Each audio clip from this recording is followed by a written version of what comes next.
আসসালামাইকুম গাইস, দেখেন আমাদের এখানে ধনেপাতা লাগানো হয়েছে। আর এই ধনেপাতাগুলো অনেকদিন আগে লাগানো হয়েছে আর চারা পোঁতা হয়েছিল। তা এই পাশের ধনেপাতা শেষ হওয়ার পর আমার বউ আবার চারা লাগিয়ে দিয়েছে।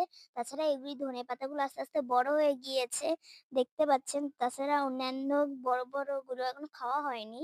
আর হচ্ছে আমার ছোট আম্মুটি এক জায়গায় গিয়েছে। তো দেখেন এই পাশে আছে কলমি শাক। এই কলমি শাকগুলো প্রায় খুব বড় বড় হয়ে গিয়েছে। আর তার ওই কোণায় আছে কল হুম, এই পাশে আছে কলমি শাক। এই কলমি শাকগুলো খেতে দারুণ লাগে। এগুলা আস্তে আস্তে বড় হচ্ছে। তারপরে ওই কোণার লাস্টে আছে মরিচ গাছ। মরিচ গাছের পাশে একটা ছোট্ট করে পুদিনা গাছ আছে।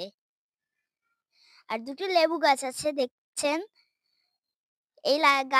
এই পুদিনা আর হচ্ছে দুটো লেবু গাছগুলো আমি লাগিয়েছিলাম, স্কুল থেকে আসার সময় এগুলো পেয়েছিলাম। তো আজকের মতো শেষ করছি। ভালো থাকবেন, সুস্থ থাকবেন। আল্লাহ হাফেজ।